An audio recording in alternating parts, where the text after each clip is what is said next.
আসসালামু আলাইকুম গাইস, আপনারা কেমন আছেন? আশা করি সবাই ভালো আছেন। এখানে আমি গেতাছি আলু তুলমু আর টমেটো তুলমু।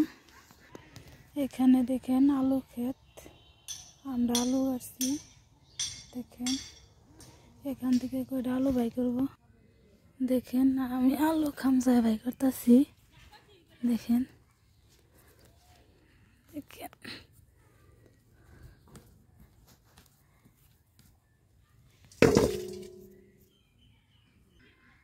এই যে ফাইনালি আমি কয়টা আলু তুললাম। দেখেন একটা গাছের থেকে এই যে একটা গাছ তুললাম। দেখেন এখন আমি যাবো টমেটো তুলবার। এখানে আমি দুটো টমেটো তুলব। দেখেন এইটা আমার টমেটোর গাছ।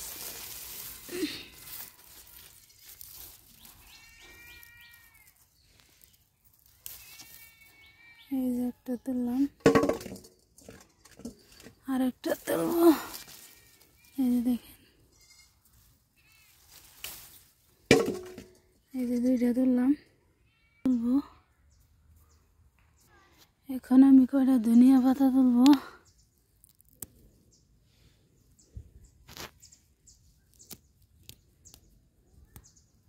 শেষ, এখন বাড়ির দিকে রওনা দিব।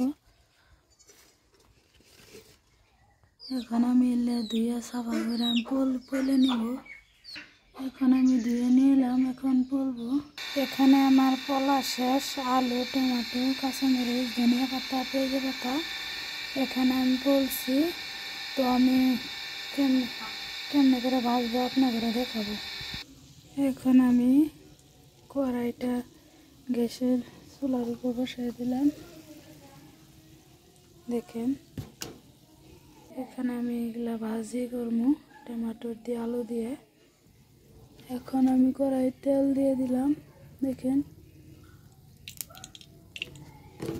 এখন গরম হয়। তো এখন আমি তেলের ভিতরে কাঁচামরিচ দিয়ে দিব।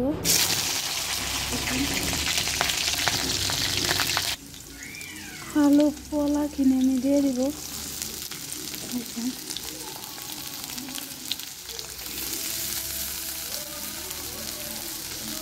দেখেন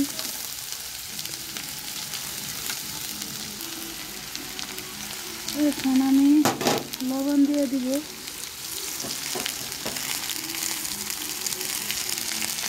অল্প হলদি গুঁড়া দিয়ে দিব, হলুদ গুঁড়া।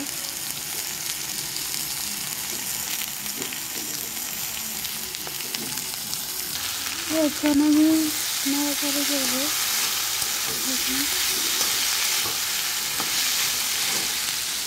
এখন আমি ধনিয়া পাতা দিয়ে দেব। আলু আর টমেটো এক লগে ভাজলে বহুত টেস্ট লাগে, আপনারা ভাজা খাই রাখবেন।